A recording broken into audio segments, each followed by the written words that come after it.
อรถอีกเจ้าน้อยบ่ได้บ่พอ ลูกเมียว่าเท่านั้นแล้ว ชุดทำนี่บ่ แม่น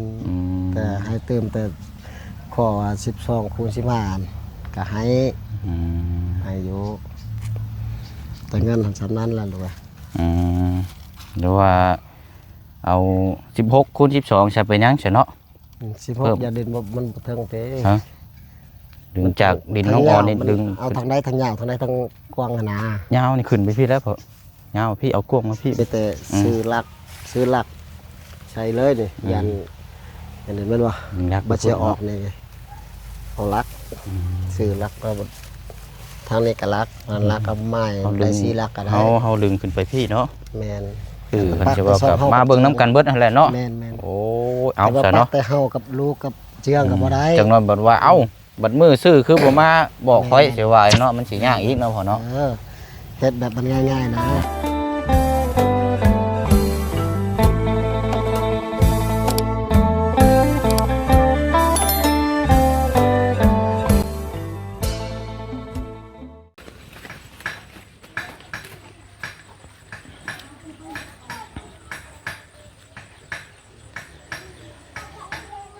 พี่น้องเนาะเป็นจังไดเด้เนาะทางอาเจืองให้โชคให้ลาบเมื่อวานนี่เนาะพี่น้องเฮาโชคมานได้เสียงโชคนำอยู่บ่เมื่อวานนี่พี่น้องเนาะถือว่า2 งวดเต็มเนี่ยได้พี่น้องเนาะทางน้องเพิ่นพอกมานี่ตั้งแต่โยกย้ายที่ดินมาปุกกระตุบน้อยอยู่นี่เนาะพี่น้องเนาะถือว่า2 งวดเต็มๆเลยเนาะทางบ่เสียงนี่ก็เสียงโชคน้ำเพิ่นอยู่เมื่อวานนี่พี่น้องเนาะแต่ว่าถือบ่หลายพี่น้องเนาะ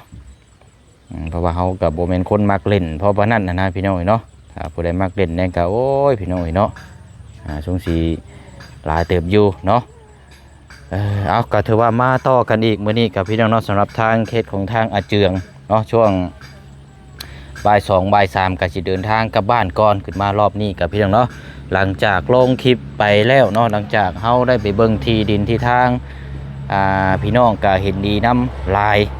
เนาะแต่ว่าบางคอมเมนต์ก็บ่เห็นดีน้ำเนาะเอาเดี๋ยวเขาสีย่างไปเบิ่งน้ำกันอีกรอบนึงเนาะพี่น้องเนาะแล้วก็อันนี้สำหรับทางที่ดินที่ทางผืนนั่นเนาะพี่น้องเนาะว่า1มานี่มันหายากแล้วพี่น้องที่ดินที่ทางนี่เนาะถ้าบ่ได้มองหันก็แม่นว่า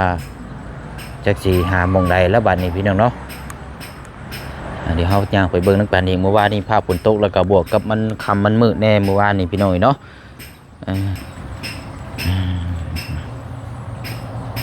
กราบทักทายสบายดีและสวัสดีพ่อแม่พี่น้องเบิร์ดสุขูสุคนนะพี่น้องเด้อพบเจอกันอีกคือเก่าคือเดิมเนาะเพิ่มเติมแน่กะนี่แหละพี่น้องเนาะพูดคุยเรื่องราวน้ำกันอีกสำหรับทางที่ดินที่ทางเนาะพี่น้องว่าเห็นดีน้ำลายกะสิให้ทางอาเจืองพาไปบ้านทุนซานของทางพ่อเราอีกก้อนเนาะแล้วก็พูดคุยในการต่อรองเมื่อวานนี่ก็ ก็บ่อยากต่อรองหลายเนาะพี่น้องเนาะเฮาก็ว่าโอเคแล้วพี่น้องสำนันพี่น้องเนาะเพราะว่าทางพ่อเพิ่นก็เป็นคนเว้าง่ายคุยง่ายเนาะ1มาที่ดินที่ทางเฮาก็เกือเห็นน้ำกันนั่นแหละเฮาบ่ได้ปรับบ่ได้หยังพี่น้องเฮาซื้อแล้วครับมีแต่ไถเสียหญ้าสิหยังตัดหญ้าเอาก็แม่นสามารถปลูกบ้านทุนซานได้เลยเนาะพี่น้องเนาะงบก็คือเฮาแจ้งไปนั่นแหละพี่น้องเนาะแต่ละคู่แต่ละคนมีก็ยังเท่าเก่าเท่าเดิมเนาะแต่ว่าก็เฮาอยากเหลือไว้ให้ซื้อไม้ซื้อตอกเฮ็ดบ้านเฮือนซานให้ทางน้องเพิ่นต่ออีกนะพี่น้องเนาะเพราะว่าก็บ่แม่นว่าสิถมซื้อแต่ที่ดินอย่างเดียวมันก็เบิดไปทั้งเทื่อบ่มีงบมาบัดเฮาก็บ่มีงบต่อไปอีกได้เนาะพี่น้องเนาะเอาก็ถือว่าเปิดคลิปมาก็ดื่มพี่น้องเนาะพอดีว่าเช้านี้เนาะมีทางแม่ใจดีเนาะจากแม่พองสมุทรเนาะพี่น้องเนาะเพิ่นได้ฝากเงินมาจำนวน100เนาะพี่น้องเนาะ120ลอนพี่น้องเนาะเพิ่นก็ได้ว่าให้ทางบริษัทนี่มาแบ่งหรือว่าแบ่งครึ่งก็ได้เนาะให้ลูกเอาครึ่งนึงแล้วก็ให้อีกครึ่งนึงนะให้ทางเจืองบ่ซั่นเนาะพี่น้องเนาะซอยกันคนละครึ่งบ่ซั่นเนาะพี่น้องเนาะให้ลูกเติมน้ำมันเดินทางหรือว่าซื้ออยู่ซื้อกินแน่ว่าซั่นเนาะบ่เฮ็ดเวียกเฮ็ดงานเนี่ยมันก็ต้องใช้จ่ายว่าซั่นทางแม่เพิ่นบอกก็ได้ว่าอีกจำนวนนึงก็สิมาแจ้งทางน้องอาเจือง เนาะก็สิได้อยู่ประมาณเท่าไหร่ล่ะพี่น้อยล้านเพราะว่าร้อยหนึงนี่มันได้2,50,000กีบเนาะ20ก็สิตีอยู่ประมาณ1ล้านกับ200,000กีบซะเนาะเชิงสิไปแจ้งเพิ่นไว้ทางน้องอาเจืองกับทางน้องห้างนี่แหละพี่น้องแล้วก็สิเก็บเงินจำนวนนี้ไว้ก่อนเนาะเอาไว้รุ่นสำหรับทางเคสต่อไปเรื่องที่ดินที่ทางนั่นแหละพี่น้องเนาะเอาเนาะก็ขอบขอบใจขอบคุณทางแม่พ้องสมุทรในหลายเด้อเนาะทางแม่เพิ่นก็อยู่ทางต่างประเทศเนาะพี่น้องเนาะไปอันแหละพี่น้องถือว่าเป็นข่าวดีเนาะมียอดสมทบมาเพิ่มอีกไปโอ้ยยังไงเนาะผ้าผุนแค่แน่มื้อนี้แดดบ่ตกมื้อนี้เนาะแดดคือแบบนี้เฮ็ดงานเนาะยิ้มท่าเลยนี่บ่เอาสบายดีเนาะเป็นเด้อนี่เนาะพากินข้าวกินน้ำแล้วบ่เอาล่ะกินแล้วเนาะเป็นจังใดเนาะเมื่อคืนนี่เจ้าได้ซื้ออยู่บ่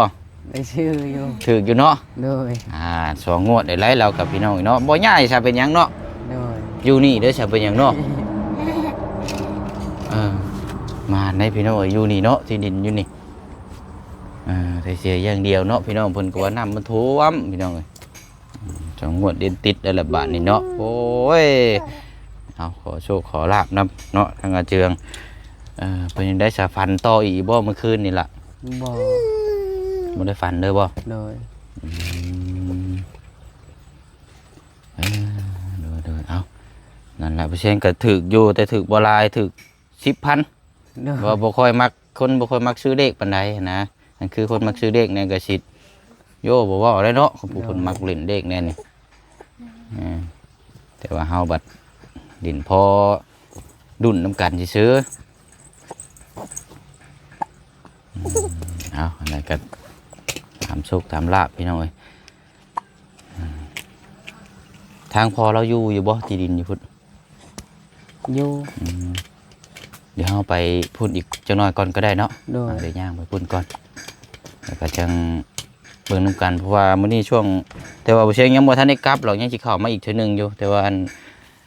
ช่วงประมาณ 2-3 โมงเราจังเดินทางกลับบ้านก่อนนะมื้อนี้นะเดี๋ยวเมื่อบ้านจัก 2-3 มื้อจังสิขึ้นมาแล้วก็จังมาซื้อที่ดินที่ทางแล้วสิไปมัดไม้แล้วก็จองทางพอเพิ่นไว้อย่างอันนี้ก่อนบัดนี้นะเรื่องที่ดินเนาะเพราะว่าหลังจากลงคลิปไปพี่น้องก็เห็นดีน้ำลาย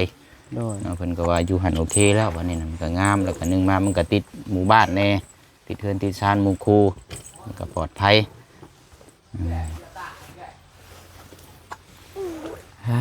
เนาะอันนี้สิปลูกผักสำบ่ล่ะนี่นะโดย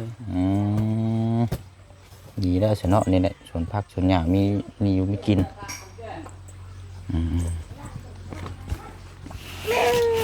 เนาะเบิ่งเอาอันรางวัลให้บักหลาก่อนถือน้ำเล่าได้นี่พี่น้อยเนาะ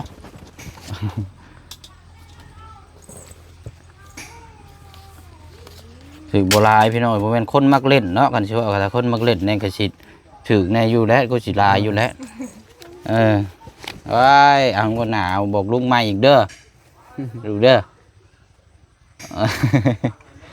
ถือว่าเป็นคันสิว่ามานี่เป็นเคสแรกตั้งแต่เฮาเฮ็ดอันนี้มาพี่น้องเนาะเป็นสะพานบุญมานี่ก็แต่บ่มีเคสใดเด้อที่สิบอกเลขถึกมีแต่ทางกระเจืองเลยงวดที่แล้วก็บอกอยู่แต่บ่เสียงซื้อบ่ทันโดยเคสใดนี่ก็ง่ายไปที่ดินแปลงไม้อยู่หักเขาเจ้าก็บอกก็บ่ได้ถึกได้โดยจักแนวใดแต่แบบมันดูบ่เข้าหรือว่าจังไดแต่ว่านี่บัด2 งวดติดได้เลยเนาะโดยถือว่าเอ้าคักอยู่ได้พี่น้อยเนาะจ้ะเนาะเอาอันนี้ลุงเอาให้ลุงเอาไว้ซื้อนมเด้อนี่ดีใจเลยเอาเก็บไว้เด้อไปอาเจืองครับวันนี้ไปเบิ่งไปคุยกับพ่อเพิ่นจักหน่อยเนาะไปนัดหมายไว้ก่อนบัดนี้เพราะว่ายันเราบ่อยู่แล้วบัดขึ้นมาพุ่นแล้วพี่น้องเพราะว่าทีมงานก็เห็นดีนำเบิดอยู่ทั้งบ่จันทร์ทั้งบ่บุญเนาะเพิ่นก็ว่าเอ้าพี่น้อง FC เห็นนำก็อยู่หั่นแล้วว่าซั่น ไปว่าสิชี้แจงน้ำกันอีกทีหนึง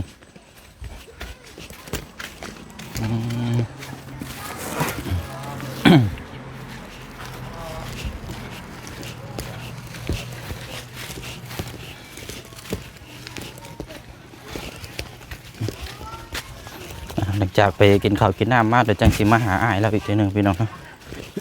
สิไปซื้อนมผงมาให้ปั่น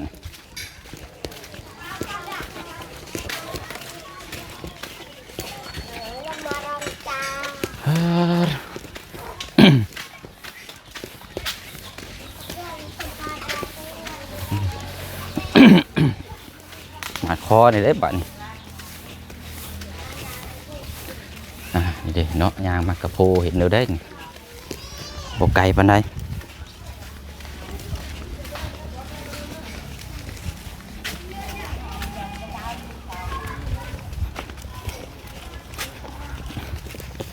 ดูอยู่บ่โอเคอ่ะ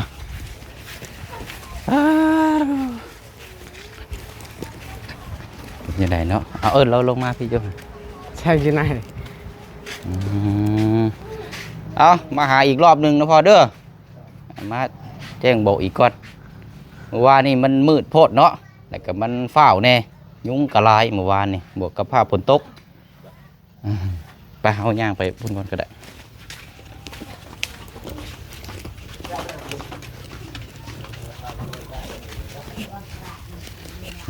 เอา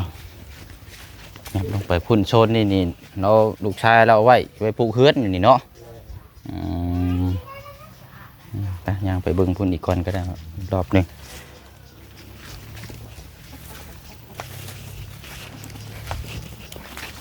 ไปทางนี้เลยก็ได้ ทางเที่ยวน่ะสบายนะพ่อเนาะ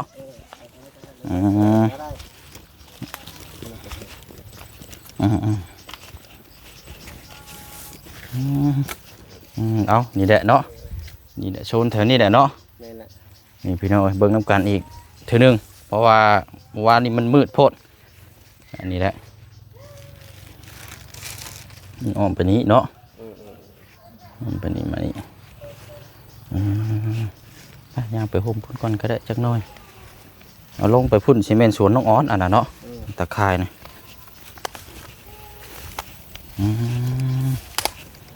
เดี๋ยวเขาตัดหญ้าตัดหยังก็กวดก็ได้แล้วนี่นะเนาะ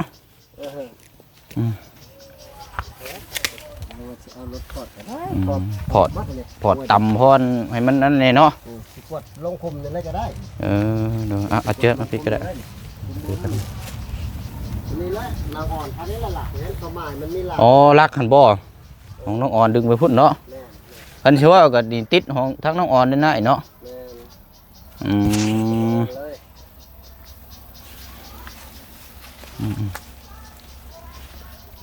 แต่ว่าเฮากระชิดคันว่าแบงนี่ให้มันติดกับเด่นของทั้งน้องอ่อนเลยเนาะพ่อเนาะให้มันชุดกันเลยแล้วนั่นก็กล้วยแถวนี้ต่ำออกเลยเนาะดึงมาพี่แหละดูพ่อมายืนนี่พี่ก่อนก็ได้เดี๋ยวเขาถามเจอจับมันนี่ให้ไปเสียนี่เอาเดี๋ยวกลับอันเขามาอีกรอบนึงเพราะว่าอันเขาสิกลับมือบ้านก่อนได้พอ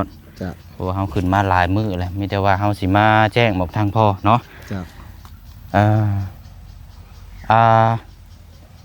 ขอรถอีกเจ้าหน่อยบ่ได้บ่พอลูกเมียว่าเท่านั้นแล้วชุดทำนี่บ่แม่นแต่ให้เติมแต่ข้อ12 คูณ 15ก็ให้อยู่แต่เงินสำนั้นแหละลูกหรือว่าเอา16 คูณ 12ใช้ไปยังใช่เนาะ16อย่าดินมันเทิงเต้ดึงจากดินน้องอ่อนนี่ดึงเอาทางใดทางยาวทางใดทางกว้างหนายาวนี่ขึ้นไปพี่แล้วเพอยาวพี่เอากวงมาพี่กวงหนาพี่เอาคมยาวนี่ทางฟังนี่ดึงขึ้นไปพี่นะทางนั้นมันยาวเนาะโดยยาวแต่ทางนี้เอาหนาหนาใน12ก็ได้นะคือใครเขาอยากได้ยาวเด้เขาปลูกเฮือนกับเขาหันหนาขึ้นไปพุทธนะเพราะจาก16นะพ่อเนาะ16 คูณ 12เนาะได้อยู่บ่นั่นแหละได้รอกที่ดินเจ้ายาวอยู่คือว่าได้ก็ได้ละ เนาะ อืม เดี๋ยวนี้ 16ก็บ่กล้ายก็ไม้นี่ติ บ่ บ่ยันใกล้แล้วมันถึกลำไยหั่นยัน บ่ฮอดบ่ฮอด เออ เพราะว่าดึงอยู่สวนพี่เด้ แม่น ดึงขึ้นไป ก็มีแต่ซื้อหลักใช้เลยนี่ยันอันนี้แม่นบ่ นัก บ่เสียออกนี่เอาหลักซื้อหลักก็ทางนี้ก็หลักอันหลักก็ไม้ได้4หลักก็ได้ เฮาดึงขึ้นไปพี่เนาะ แม่น จัก12คูณ16เนาะ ได้เนาะพอเนาะ สิให้อันนี้ก็บ่น้องนงนั่นแหละ โดยเพราะว่าอันนี้แหละพี่น้องคือเอาเป็น16ซะเนาะ จ้ะ ราคานี่ก็รุดบ่ได้อีกว่าพอ แม่น สำเก่าบ่ แม่นมีแต่ข้อ16ก็เติมให้แต่เบ็ดว่า10คูณ15แต่ข้อ12ก็ได้อันนี้ว่า15คูณ12เติมอีกยาว16ก็ได้ แต่ว่าเฮาอยากได้คมยาว ราคา นะ ยอมราคาก็ซ้ำเพราะว่าหั่นละ อยากได้คมยาวหั่นแหละ ได้ คมยาวแล้วก็กว้างนี่ก็ยาวมาดอก จ้ะ ยาวนี่เฮาปลูกอยู่ซี่แต่ข้างหน้านี่เอาไว้ตหน้าบ้านหั่นนะ จ้ะ อย่างน้อยก็ ได้ เพื่อนก็สิประมาณ5คูณ6หรือว่า6คูณ7หรือว่า5คูณ4เนาะประมาณนี้แหละแต่เดือก็เอาไว้เฮ็ดหน้าบ้าน อืม นะมันว่าที่ดินมันก็16เมตรเลยเนาะ แม่น เอาก็จังว่าการบ้านนี่พี่น้องเนาะทางพ่อเพิ่นก็แบ่งให้นี่แหละพี่น้องเนาะมาต่อน้ำพ่อเพิ่นกัน16คูณ12แต่ราคานี่ก็ซ้ำเก่าเนาะ แม่น 20ล้านซ้ำเก่า เจ้า แต่ว่าค่าทำธรรมเนียมเนี่ยธรรมเนียมได้เฉพาะ โอ้ยก็พวกลูกออกเลยแหละเฮามาบ่สิเต็มหันเช้าหัน อืม อืม ค่าธรรมเนียมนี่ก็ แต่คือเรื่องคอสิให้อยู่ดอกคอเติมให้ก็ยังได้เช้าก็อยากแต่งลูกไผยังบ่ทันแต่งช้ำเฮาลูกไผอยู่เรือนท่ามเจืองล่ะเราฮู้แล้ว โอ้ มั ยั น ง ก็ มี ค่า ยัง กัน มีเวกอีกอยู่เนาะ แม่นยังมีเวียกหลายอยู่ อืมโอเค ลูก ใช่ ไผอยู่เฮือนแล้วแต่ยังบ่ทันแต่งยังบ่มีเงินนี่แหละลูกว่า โดย นั่นแหละ เอาเป็นว่า อืม อ่าลูกสิแจ้งบอกเลยก็ได้เด้อพอเด้อเป็น จ้ะ เป็นสกขีพยานนํกันแล้ว แต่ว่าบ่ได้มีมัดจอกมัดจำหยังดอกเนาะ แม่น เว้าแบบว่าด้วยความฮักแพงลูกหลานก็เฮาก็มาซอย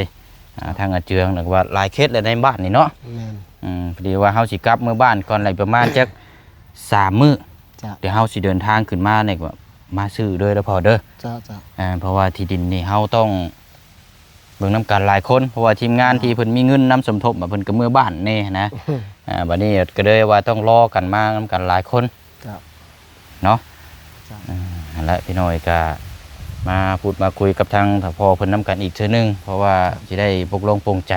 แล้วก็ให้พี่น้อง FC นี่เข้าใจครับฮู้นํกันอีกเนาะ จ้ะ นั่นแหละพี่น้องเอ้ยเดี๋ยวว่าทางพ่อเพิ่นก็เป็นคนเว้าง่ายคุยง่ายพี่น้องเนาะพี่น้อง FC เพิ่นก็ได้ว่าโอ้ยคักๆบ่ซั่นเนาะ ก็ อยู่ สำ แบ เร็ บ จ นี้ แล้ว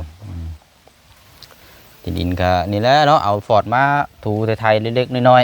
ธรรมดาอยู่นะ ๆมันก็บ่ได้ว่าสิ ปั๊บ เป็น กับปั๊บ ห้วย บ่ เป็น หลาย ห้อ มี ง แต่กวดขี้เหงื่อซื่อก วดขี้เหงื่อขี้ตอกเนาะ พวกลงคุ้มหันก็ได้หรือว่าสิลงคุ้มนี่ก็ได้อยาก โดย ออกทางใดก็ได้ แต่มีปักหลักไว้แบบว่านำเข้าหันเด้อทางนอกหัน โดย ตอนปักหลักเขาก็บอกเขาบาเบิ่งน้ำ สองกรรมสองฝ่ายเนาะ แม่น เบิ่งน้ำกัน แต่ทางนางอ่อนคือกันเรากับมาเบิ่งน้ำเวลา บัดมือแบ่งอันนั้นเนาะ แบ่งเวลาใช้ลักกันเด้ปลูกเพิกบ่คัน บัดมือซื้อเนาะ สองกำสองไพ่ว่าเทิกแล้ว มาซื้อ แต่ คัน ปัก สิว่า แต่ กับ ซ่อมเฮา มาเบิ่งน้ำกันเบิดนั่นแหละเนาะ แม่น โอ้ยเอา แต่ว่า ซะ ปั เนาะ กแต่เฮากับลูกกับเจืองกับบ่ได้ จังนั้นบัดว่าเอ้าบัดมือซื้อคือบ่มาบอกค่อยสิว่าเนาะมันสิยากอีกเนาะพ่อเนาะ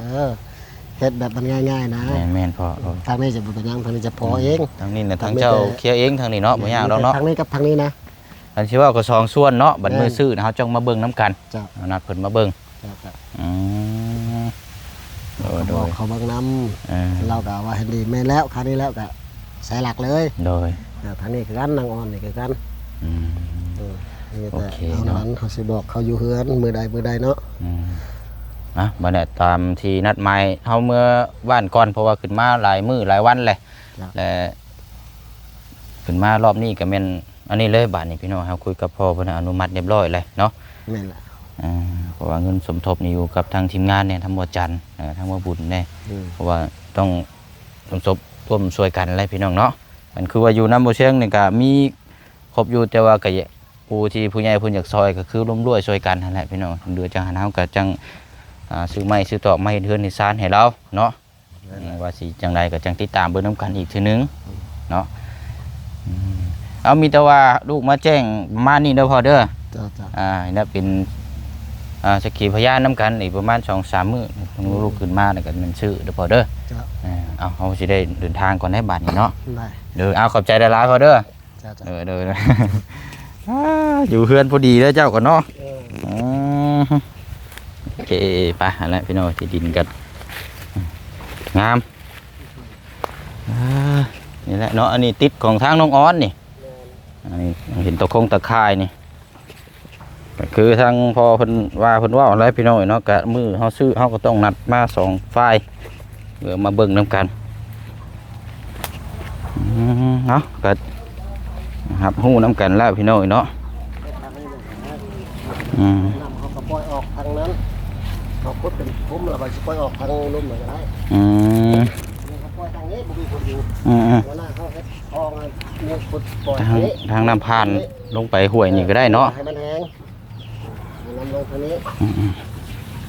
ของน้ำเนาะไหลลงห้วยพุ่นเอาขอบใจได้พ่อเด้อไปบัดนี้เขา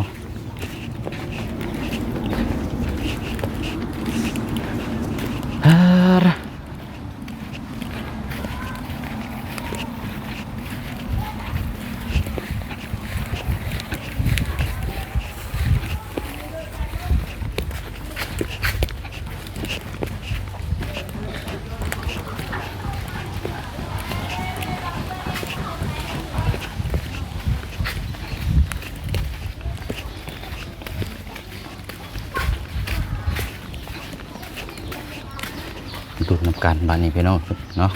ถือว่าขึ้นมาพอละรอบหน้าพอละ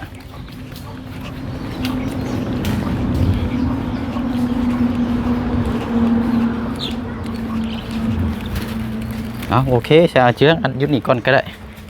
มายืนนี่ก่อนก็ได้มีแต่ว่าเขาก็ได้ยินน้ำกันเลยเนาะพอเชียงกับพูดคุยกับพ่อเพื่อนนั่นแหละเวลาซื้อดินที่ทางแล้วก็เป็นคนง่ายเนาะคืออยู่แบบนี้พี่น้อยกันเวลาคือเฮาฮู้ได้ยินน้ำกันนั่นแหละเนาะ2-3 มื้อพอเพิ่นก็คือบ่เสียงต่อจาก15ขอเป็น16คูณ12เนาะพอเพิ่นก็เพิ่มให้แต่ว่าราคานี่ก็ลดบ่ได้เนาะได้แต่ซ้ำนี้เพราะว่าเพิ่นก็คุยกับลูกกับเต้ากับครอบครัวเพิ่นเบิดแหละเนาะก็โอเคอยู่ซ้ำนี้ครับพี่น้อยเนาะโอ้คักเลยเห็นอยู่แต่เนาะแล้วก็เรื่องทางออกทางเขานี่บ่ยากพี่น้องเนาะทางพอเพิ่นบ่ให้มีปัญหาหยังเราเป็นครอบคลุมเลยทางหน้านี่เพราะว่ามันเป็นทางเฮือนเราได้เนาะก็ว่าติบกับอีกเลินอีกคนใดคนหนึ่งเนี่ยก็สิอีกแนวนึงดูเนาะมันยากแต่อันนี้มันเป็นทางผ่านทางออกทางเขาเนี่ยมันเป็นทางเดินเฮือนเจ้าของเราเลยนะมันก็ง่ายโอ้ยเนาะไปอะไรพี่น้อยเนาะกัดจังว่าจังคุยน้ำกันบาดนี่เนาะเดี๋ยวเชียงสิเข้ามาอีกอยู่หรอกยังบ่ทันได้กลับแล้วล่ะเด้อเดี๋ยวเชียงสิไปกินข้าวกินน้ำก่อนว่าจังคุยน้ำกันกลับเข้ามาอีกรอบนี้คือจังว่าเดินทางบาดนี้พี่น้อยเนาะเดี๋ยวสิกลับเข้ามาหาทั้งอ้ายเจ้าอีกเทื่อนึงเนาะเดี๋ยวสิไปซื้อนุ่มซื้อหยังมาให้เราก่อนจักกองจักใดเอาอย่างไรก็อะไรเนาะติดตามแล้วก็เป็นกำลังใจให้เนาะเอาแล้วก็ก่อนจะจากจะลาเนาะเดี๋ยวไปแจ้งทางบักหลาได้ก็ได้แล้วก็แจ้งบอกทางน้องฮังนำอีกเพิ่มในเด้อพอดีว่ามีทางแม่ใจดีจากแม่พองสมุทรเพิ่นอยู่ทางต่างประเทศเนาะเพิ่นมียอดอยากมาซอยเนาะยอดสมทบเคสของทางน้องๆนี่แหละว่าให้ซอยแบบก็แล้วแต่ลูกก็เลยไปเชียงว่าสีดึงเอาไว้ถ้าเดือจากคืองบชื่อที่ดินครบแล้วจะเอาไว้เฮ็ดเฮือนให้บัดนี้เนาะ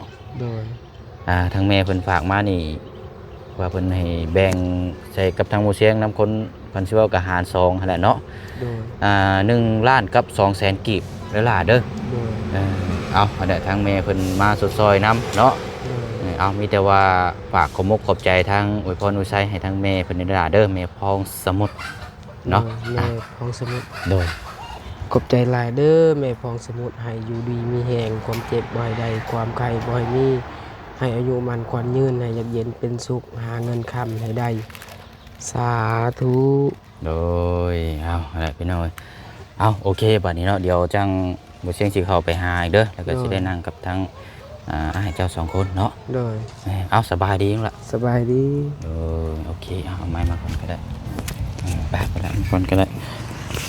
เอาตามนั้นแล้วบัดนี้พี่น้องเนาะเลยพูดเลยคุยชี้แจงน้ำกันเป็นทีเรียบร้อยเลยเด้อพี่น้องเด้อเนาะมีแต่ว่ากะรอวันเวลานัดหมายบัดนี้พี่น้องเอ้ยที่ดินแปลงที่4เนาะอาจจะสำเร็จบัดนี้พี่น้องเอ้ยอย่างไรก็ฝากพี่น้องติดตามแล้วก็เป็นกำลังใจให้อีกคือเก่าคือเดิมแล้วพี่น้องเด้อเนาะเดี๋ยวคลิปนี้ลาพี่น้องไปก่อนเนาะทางมือเชียงไปกินข้าวกินน้ำก่อนแล้วก็จะไปกลับเข้ามาแล้วก็จังสิมาเยี่ยมยามทั้งอ้ายอาเจืองอีกอยู่เนาะพี่น้องเนาะเบิ่งน้ำกันอีกจังสิเดินทางไปนี่พี่น้องเนาะเอาบ๊ายบายได้อพี่น้องเด้อสบายดี